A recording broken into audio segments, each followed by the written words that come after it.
Blood में कौन कौन सा सेल्स पाए जाते हैं। तो हम लोगों का जितना भी मैमल्स हैं और ख़ास करके जितना भी कॉर्डेट्स हैं, ठीक है, इसको वर्टिब्री भी कह सकते हैं, वर्टिब्री के अंदर आता है, वर्टिब्रेट के अंदर, तो सबको कनेक्टिव टिश्यू होता है जिसका नाम है ब्लड। कनेक्टिव टिश्यू कहने का मतलब जो कि कनेक्ट करने का काम करता है, पूरा बॉडी में धोने का काम करता है, इसको हम लोग क्या कहते हैं, कनेक्टिव टिश्यू। तो देखते हैं कनेक्टिव टिश्यू कौन है। तो हमारे जो बॉडी में ब्लड का फ्लो होता है, हमारे बॉडी के अंदर ब्लड जो फ्लो होता है, ये मानिए कि ब्लड वेसल्स हैं। ये क्या है आपका, ब्लड वेसल्स, वैसे बनाया भी लाल से है, ठीक है, ये ब्लड नली है। इसके अंदर आपका जो कंपोनेंट होता है, ये इसके अंदर दो चीज होता है, ये ब्लड के अंदर दो चीज होता है। हाँ, इसमें दो चीज होता है आपका, आपको पता होगा। ये अगर ब्लड किसी का निकाल लेंगे तो इसमें दो चीज नजर आएगा आपको, हाँ, जिसको हम लोग अलग करते हैं। एक मशीन होता है, हाँ, वो मशीन के द्वारा अलग किया जाता है और उस प्रोसेस का नाम है सेंट्रीफ्यूगेशन, और हिंदी में अगर बोले तो इसको बोलते हैं अपकेंद्रण, ठीक है। तो उसके द्वारा अगर ब्लड को अलग करते हैं, जैसे कि आप एक सिरिंज यहाँ से ले लीजिए ब्लड, समझ गए, और उसको निकाल करके आप क्या कीजिए, सेंट्रीफ्यूगेशन करवा लीजिए। सेंट्रीफ्यूगेशन करने से क्या होगा कि जो भी कंपोनेंट होगा, जो ब्लड में जो भी मटेरियल होगा, उसको सेपरेट कर देगा। तो दो हिस्सा मिलेगा आपको, एक हिस्सा का नाम है आपका प्लाज्मा, एक हिस्सा का नाम क्या है, प्लाज्मा, और दूसरे हिस्से का नाम है ब्लड सेल्स। और ब्लड सेल्स को ही कहा जाता है आपका फॉर्म्ड एलिमेंट, या इसको बोल सकते हो क्या, फॉर्म्ड एलिमेंट्स। दो चीज आपको मिलने वाला है, ठीक है। एक आपका जितना प्रकार का सेल्स है उसको ब्लड सेल्स बोला, और एक है प्लाज्मा। कहा जाता है कि सामान्यतः अगर ब्लड में ये दो हिस्से को मापेंगे आप, तो ये दोनों हिस्सा एक 55% होता है, ये वाला, ये आपका 55% होता है, जबकि ब्लड सेल्स जो होता है वो आपका 45% होता है। कितना होता है, 45%। और ये दोनों को मिला के आपका क्या हुआ, ब्लड। और ये ब्लड जो ब्लड वेसल्स यानी ब्लड नली से हम लोगों ने निकाला था, ठीक है। हाँ, सुना ही होगा ब्लड वेसल्स को हिंदी में धमनी या सिरा बोला जाता है। तो धमनी या सिरा से ब्लड को निकालो, और ब्लड को निकाल लो, और कितना हिस्सा में बांटा तुमने, देखा कि एक प्लाज्मा होता है और दूसरा ब्लड सेल्स होता है। इसमें तो कहीं दिक्कत नहीं होना चाहिए, पहले से तुम जानते हो, यह 9th और 10th का सिंपल है, ठीक है। यहाँ पर आइए, ये प्लाज्मा भी बहुत सारी चीजों से बना होता है। ये प्लाज्मा को अगर बांटते हैं, जो 55%, यानी कि ये जो ब्लड निकाला आपने, ये ब्लड में आप अगर मान लीजिए एक सिरिंज 100 ml लिया, तो 100 ml में आपका 55% प्लाज्मा था, ठीक है, और ब्लड कितना था आपका, ब्लड सेल्स 45%। तो ये प्लाज्मा में भी क्या क्या होता है, तो ये प्लाज्मा में आपका दो चीज होता है। हाँ, एक होता है आपका वाटरी, यानी वाटर होता है, जो वाटर आपका लगभग 90 से 92% होगा। यानी प्लाज्मा में भी, किसकी बात कर रहे हैं प्लाज्मा में भी, इस प्लाज्मा में भी दो हिस्सा में बांटा, एक वाटर जिसका 90 से 92% है, और बाकी बात दूसरा जो है ये सॉलिड चीज होता है, यानी सॉलिड मटेरियल्स। सॉलिड मटेरियल्स का मतलब ठोस मटेरियल्स। ये ठोस मटेरियल्स में क्या क्या होता है, तो ये ठोस मटेरियल्स में आपका 3-4 चीज होता है जनरली। एक तो सबसे ज्यादा मात्रा, यानी कि ये 90 और 92% है, तो सॉलिड मटेरियल कितना हो गया आपका, सॉलिड मटेरियल कितना हो गया आपका, 6 से 8%, यही हुआ। और ये 6 से 8% में सबसे ज्यादा, ये 6 से 8% में सबसे ज्यादा अगर कोई चीज होता है तो उसका नाम है प्रोटीन्स। प्रोटीन्स तो तुम सुना होगा, जो कि अमाइनो एसिड से बना होता है।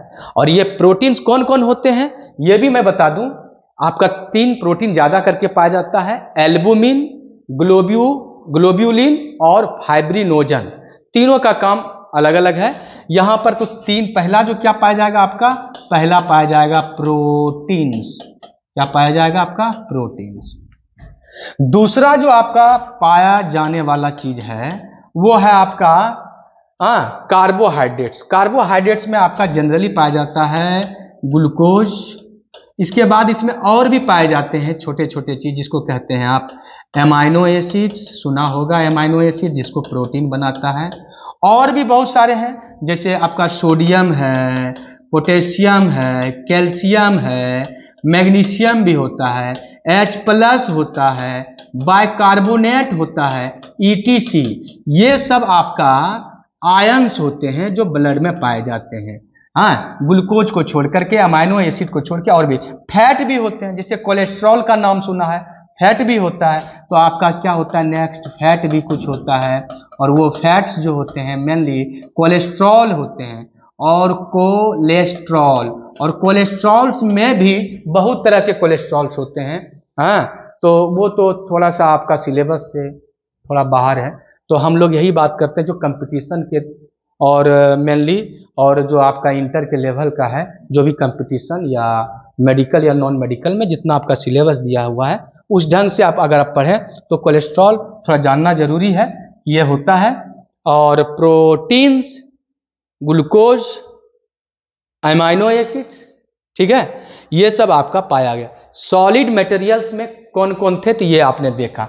लेकिन सबसे ज्यादा अगर तुमको पूछे कि सॉलिड मटेरियल में कौन पाया जाता है तो ये याद रखना, ये 6 से 7% पाया जाता है। यानी 8% में 6 से 7% यही पाया गया। रेस्ट जो तुम्हारा ये है, रेस्ट जो तुम्हारा ये है, ये 1 से 2% में निपट जाता है। ठीक है, तो ये तुम्हारा कहानी था किसका, प्लाज्मा का, जो तुमने ब्लड को 2 हिस्से करके देखा। अब आ जाओ ये ब्लड सेल्स जिस पर फोकस होना चाहते हैं, और ये जो फॉर्म्ड एलिमेंट्स हैं जिसको हम लोग जानना चाहते हैं कि कौन कौन सेल्स होता है, ये हमारे ब्लड में कौन कौन सेल्स होता है। अगर इसकी बात करें तो अगर मैं इधर से शायद दिख रहा होगा तुम लोगों को, तो यहां पर हम देख लेते हैं। हाँ, ये आपका यहां से मैं स्टार्ट करना चाहता हूं, छोटा शायद दिख रहा होगा, ये आपका ब्लड सेल्स यहां पर मैं स्टार्ट कर दे रहा हूं। एक बोर्ड में आप समझ जाओगे तो ठीक रहेगा और मुझे भी कोई दिक्कत नहीं होगा समझाने में, क्योंकि सब एग्जाम्पल यहां पर है तो हमको परेशानी नहीं होगा बार बार को उसको दोहराने में या फिर समझाने में। तो ये जो ब्लड सेल्स हैं ये कितने प्रकार के होते हैं, तो ब्लड सेल्स एक्चुअली जो है अगर एक बोर्ड में लिया जाए तो ब्लड सेल्स आपका 3 प्रकार के होते हैं। जितने भी आपका वर्टिब्रेट हैं या जिसमें ब्लड फ्लो होता है, जिसमें ब्लड होता है, उसके ब्लड के जो अंदर सेल्स हैं वो आपका 3 प्रकार का सेल्स होते हैं। कौन कौन, तो पहली बात है ये ब्लड सेल्स में पहला होता है जो जनरल जानते हो, जिसको लाल रक्त कोशिका कहते हैं, रेड ब्लड सेल्स, ये तो तुमने सुना होगा। ये आपका है RBCS। ये याद रखना हमेशा कि ये प्लूरल में है, मतलब बहुत संख्या बताता है। ये जो नीचे S लिखा जाता है इसका मतलब है हमारे अंदर RBC की संख्या बहुत है, तो यहां पर इसको बड़ा में नहीं छोटा में लिखा जाता है, तो इसलिए RBC नीचे जहां भी लिखा रहे कहीं भी तो समझना वो प्लूरल को व्यक्त करता है, यानी कि बहुत ज्यादा संख्या को व्यक्त करता है। तो दिमाग में ये रहे, ये RBC है जिसका तुमने नाम जाना कि रेड ब्लड सेल्स। क्या जाना, रेड ब्लड सेल्स। और हिंदी में बोले तो लाल रक्त कोशिका, इसको क्या बोलते हैं, लाल रक्त कोशिका। समझ लो, अगर यहां नहीं भी लिखता हूं तो कोई दिक्कत नहीं है, ऐसे लिख देता हूं। इसका एक और नाम है जो तुम लोगों ने सुना होगा, अगर नहीं भी सुने हो तो तुमको याद रखना है। ये नाम जनरली पूछा जाता है कंपटीशन में, इरिथ्रोसाइट्स। सुना होगा, अगर सुने हो तो बहुत अच्छी बात है, अगर नहीं सुने हो तो तुमको याद रखना होगा। क्या, इरिथ्रोसाइट्स। क्या बोलते हैं, इरिथ्रोसाइट्स। तो दूसरा नाम है इरिथ्रोसाइट्स। ठीक है, रेड ब्लड सेल्स का दूसरा नाम है इरिथ्रोसाइट्स। ठीक है, और इसको एक ही हिंदी शब्द में निपटा देते हैं, लाल रक्त कोशिका, लाल रक्त कोशिका निपटा दिया मैंने। तुम भी समझ गए बात को। इसको हिंदी में एक ही चीज कह के निकल गए। लेकिन रेड ब्लड सेल्स का दूसरा नाम, बायोलॉजिकल नाम या कह सकते हैं लैटिन नाम जिसने दिया था, उन्होंने कहा इरिथ्रोसाइट्स है।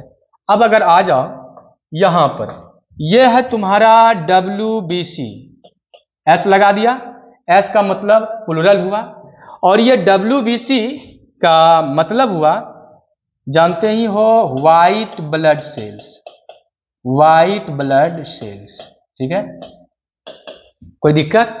और व्हाइट ब्लड सेल्स का भी एक और नाम है जिसको तुमको याद रखना चाहिए, ये पूछा भी जाता है, ल्यूकोसाइट।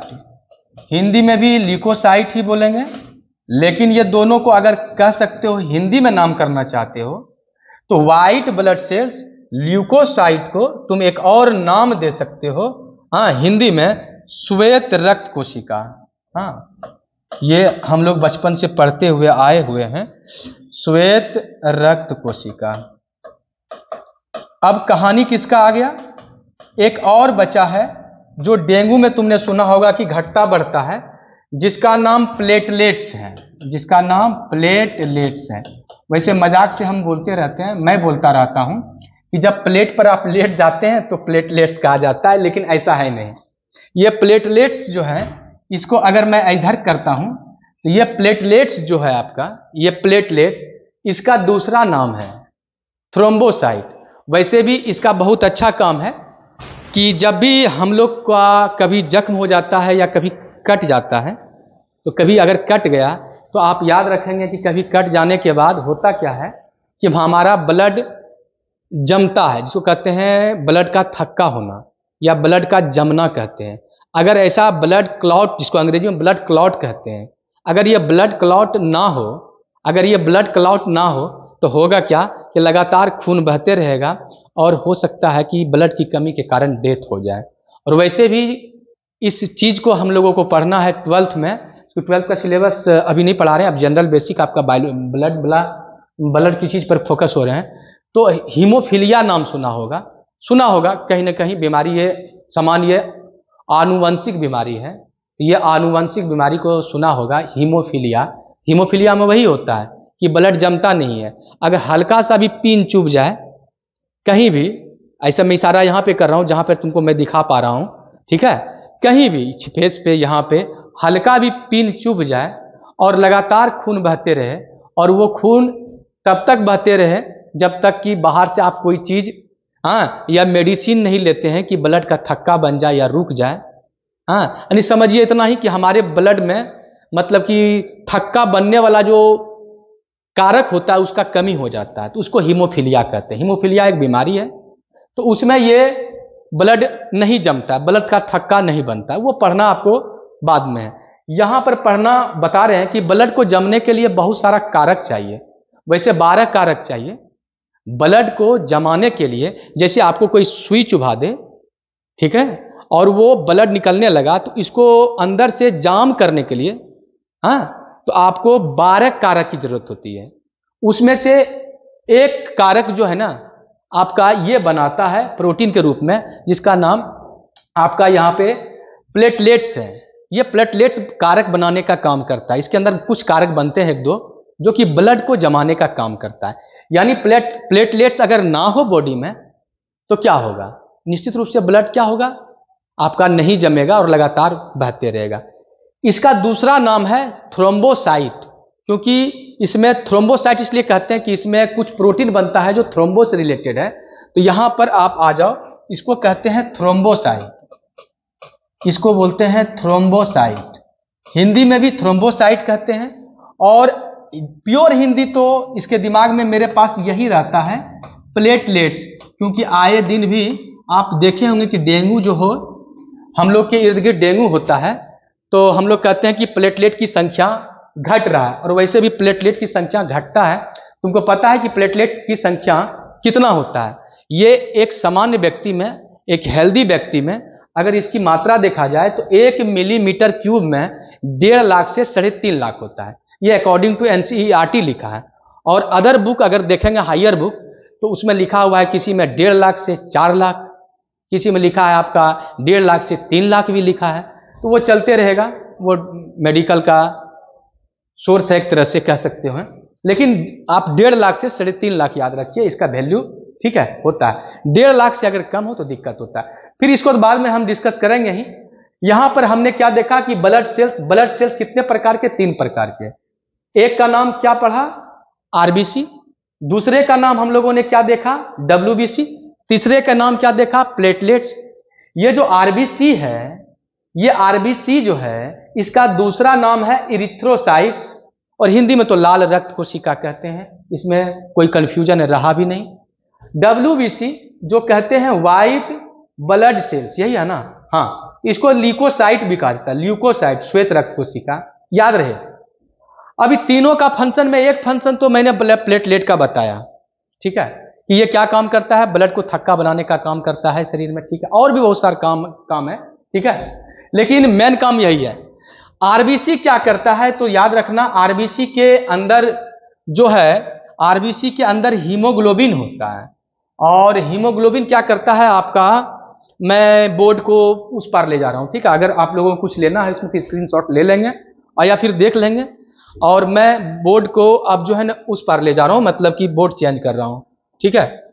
ये आपका यहां पे हो गया, अब आ जाओ, सिंपल सा है, कुछ मिनट और लेंगे आपका तो रिवीजन हो जाएगा पूरा का पूरा सेल्स। इसके बाद फिर ब्लड ग्रुप वगैरह इस पर डिपेंड करता है। जब आरबीसी तुम अच्छा से पढ़ते हो तो बड़ा मस्त लगेगा तुमको पढ़ने के, ब्लड ग्रुप कौन होता है, ब्लड ग्रुप आपने सीखा भी है, जाना भी है, ये ए ब्लड ग्रुप होता है, बी ब्लड ग्रुप होता है, ए बी ब्लड ग्रुप होता है, ओ ब्लड ग्रुप होता है, और भी सुना होगा, A positive, B positive, A B positive, हाँ, ओ पॉजिटिव, ठीक है, या ओ निगेटिव, ये सब ब्लड ग्रुप जितना भी, या ए बी निगेटिव, जो भी है, बहुत सारे 8 प्रकार के ब्लड ग्रुप होते हैं पॉजिटिव के आधार पर।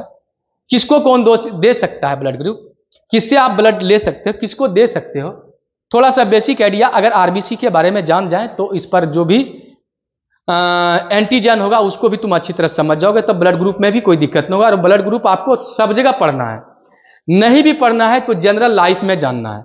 गांव में कोई दिखाने आ रहा है, आपको कोई बीमारी है या हमको कोई बीमारी है, तो अगर ब्लड चेक करवाते हैं तो सबसे पहले कहता है कि ब्लड ग्रुप क्या है, आप पहले चेक कराओ। ब्लड ग्रुप का जो है क्लिनिकल जो इंपॉर्टेंस है, क्लिनिकल इंपॉर्टेंस का मतलब डॉक्टरी इलाज के लिए जो इंपॉर्टेंस है बहुत ज़्यादा है, तो वो तो बाद में देखेंगे।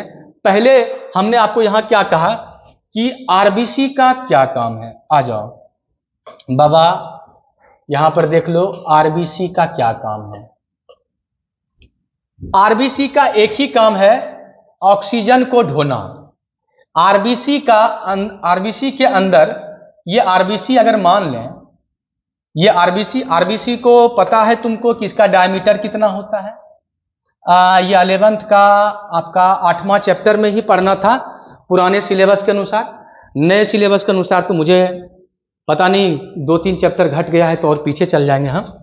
ये आरबीसी जो है गोलाकार होता है, पेड़ा के जैसा होता है। पेड़ा समझ रहे हैं ना? पेड़ा क्या होता है, दोनों बगल से आपका दबाया हुआ रहता है, यानी जो तस्तरी आप घर में रहते हैं दोनों तरफ से तस्तरी वैसा ही कर दीजिए, जो तस्तरी आपका दबाया हुआ, चाय का प्लेट जो लेते हैं जिसके अंदर रखते हैं, दोनों तरफ से ऐसे और अंदर में ऐसे कह सकते हैं होता है, यानी इधर भी दबा हुआ और इधर भी दबा हुआ, ये गोलाकार होता है। ऐसा ही आरबीसी होता है। इसका अगर डायमीटर देखें तो आपका 7 माइक्रोमीटर होता है। हाँ, और इसके अंदर न्यूक्लियस नहीं होता है, और न्यूक्लियस ही नहीं, क्योंकि हम जानते हैं कि हम लोग यूकैरियोट हैं, और यूकैरियोट और प्रोकैरियोट की पहचान क्या है हम लोगों को सबको पता है कि यूकैरियोट में केंद्रक होना है। केंद्रक मतलब इसके अंदर अगर यूकैरियोट है, इसके अंदर केंद्रक होगा, ये यूकैरियोट का पहला पहचान है। भूल करके भी हम लोगों को भूलना नहीं है ये वाला। और इसके अंदर माइटोकॉन्ड्रिया होता है, गोल्जी बॉडी होता है, आपका इंडोप्लाज्मिक रेटिकुलम होता है, बहुत सारे चीज होते हैं जो झिल्ली से घिरा हुआ होता है।